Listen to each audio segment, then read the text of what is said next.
Son las 8:33 en este gobierno de la mañana Z101 y es el momento de escuchar el comentario de nuestro compañero Manuel Conde. Buenos días, Manuel. Buen día a nuestro director José Luis Mendoza, a don Álvaro Albelo Hijo, a la dirección de este medio, Bienvenido Rodríguez, Bienchi Rodríguez, Isabel Rodríguez, y a este gran elenco del que me siento distinguido pertenecer, a ese equipo técnico que permite que esta radio se transmita a todo el ámbito nacional.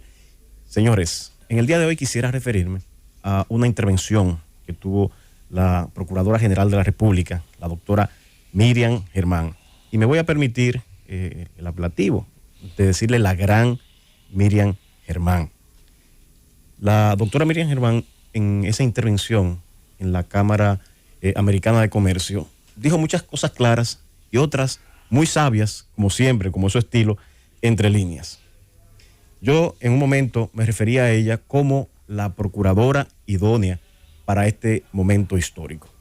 Y lo digo así porque a pesar de que cada vez en la República Dominicana vamos o hemos ido evolucionando positivamente en sembrar instituciones fuertes, aunque muchos son pesimistas y esas instituciones dan pasos de avances, algunos pasos de retroceso, pero particularmente soy de los que digo que son más los pasos de avance que los retrocesos que se han dado, sobre todo en materia judicial, en materia de independencia del Poder Judicial, y dentro de esa estructura, en lo que es el marco o lo que es la rama de la persecución, lo que es la rama del Ministerio Público.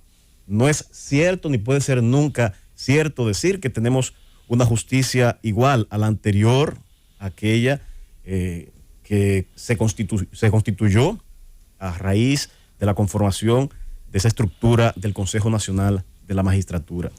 A raíz de la crisis del año 1994, se creó en esa reforma constitucional un órgano que se llama Consejo Nacional de la Magistratura, que a pesar de la modificación del 2010 y la subsiguiente del 2015, se mantiene.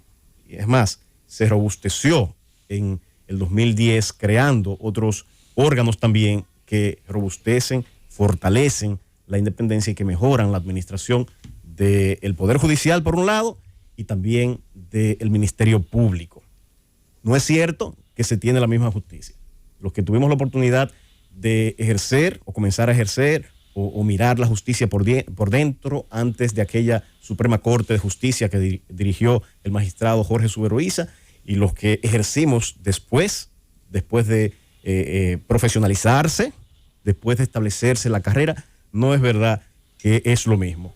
Que hay retrocesos, que ha habido retrocesos, que ha habido algunas supremas más políticas que otras, eso es cierto. Que ha habido en la elección de los jueces de la Suprema Corte de Justicia unos jueces más vinculados al sector político que de alguna manera han intentado tirar por tierra esa carrera, sí, pero no han pasado más que de quedarse en el intento. Igual con el Ministerio Público, desde aquel estatuto del Ministerio Público que intentó crear un Ministerio Público independiente y de carrera, hasta la otra estructuración, primero que se proclama en la Constitución del 2010 y que se le da cuerpo en la ley del Ministerio Público, esa ley 133-11, en la que se le da forma, se le da estructura también a un Ministerio Público con matices reales de independencia. Aquí se reduce en esa ley a la mínima expresión la intervención del Poder Ejecutivo en la carrera, en la designación de los procuradores generales, en la designación de los procuradores fiscales de los municipios, de las provincias, de tal manera que da la oportunidad y el espacio, o dio la oportunidad y el espacio para construir una carrera del Ministerio Público. Que esa carrera aún mantiene retos, sí, y es lo que señala en parte de su discursiva la actual Procuradora General de la República. Para darle seguimiento y continuidad a esas proclamas, vamos a decir, contenidas en nuestra Carta Magna y en esa ley del Ministerio Público, también a veces se requiere, además de los instrumentos legales, decisiones de Estado. Y esa decisión de Estado, que creo que le está dando o le dio un impulso especial a esa independencia fue ese gesto histórico del actual presidente de la República, cuando en su misma toma de posesión proclamó ese Ministerio Público Independiente, a pesar de él tener la facultad, la prerrogativa de designar a quien le diera la gana al frente de ese Ministerio Público. Y designó precisamente a una persona que procedía de la carrera judicial, a una juez con toda la experiencia del mundo, como lo fue Miriam Germán. La designó al frente del Ministerio Público. Muchos pensaban que eso no iba a ocurrir, pero a pesar de todo pronóstico, lo hizo. Y una persona no es, vamos a decir, el único elemento que debe generar los cambios sustanciales. Es un tema a veces de cambio de cultura, es una cuestión de integración de todos los componentes de un cuerpo o de un órgano o de un estamento del Estado. Pero esa presencia, esa personalidad de doña Miriam Germán en el poco tiempo que tiene al frente del Ministerio Público ha ido permeando todo ese sistema y ha aportado y abonado credibilidad al Ministerio Público. En esa misión. Manuel, perdona que te interrumpa, pero realmente permíteme felicitarte porque tú acabas de reconocer que ese proceso, esa independencia del Ministerio Público es el resultado de un proceso que viene de años y que realmente, bueno, se fortalece, como bien tú lo señalas, o se corona, digámoslo así, con la decisión del presidente de la República de nombrar allí a doña Miriam Germán Brito. Pero qué bueno y cuánta satisfacción me da oírte reconocer que realmente esa independencia del Ministerio Público no está dada en función intrínsecamente o de manera exclusiva con el nombramiento de doña Miriam Germán, sino que es un proceso institucional que viene desde hace mucho tiempo atrás. Y que esa matrícula, además de 1,000 fiscales que operan a nivel nacional día a día, de fiscalizadores hasta procuradores fiscales, procuradores de corte, son fiscales que tienen autonomía funcional. Sí, efectivamente, la construcción de la institucionalidad no puede ser tarea de una sola persona, no puede ser tarea de un solo partido político, no puede ser tarea de una sola persona. Es un tema que lleva tiempo, que se genera en todo un proceso, e incluso para la misma ley del Ministerio Público se produjo un consenso entre todos los actores políticos. Ahora, luego en su implementación muchas veces hay distorsiones, hay errores que se cometen, y de ahí la necesidad de que se sigan impulsando cambios que eviten que quien dirige un órgano determinado en un momento histórico no pueda tirar por tierra todo lo que se ha hecho.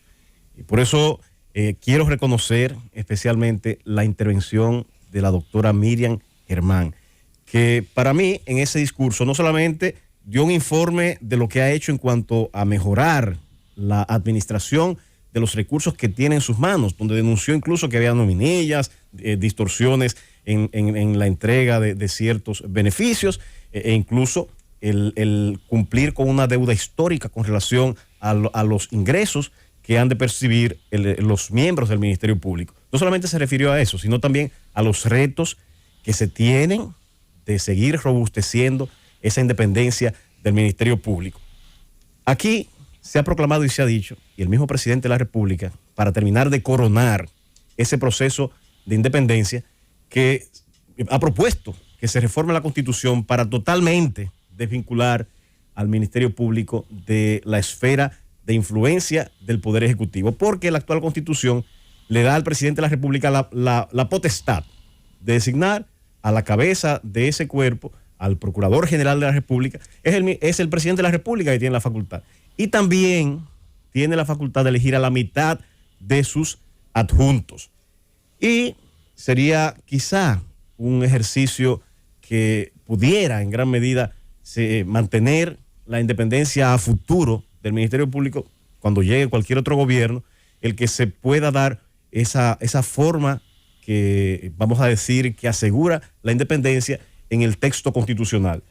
No puede ser ni puede depender de una sola persona, como ha sido en este caso, de la voluntad del presidente de la República el designar a una persona, como es el caso en este momento de la doctora Miriam Germán. En su intervención también me llamó mucho la atención su razonamiento con relación a la política criminal.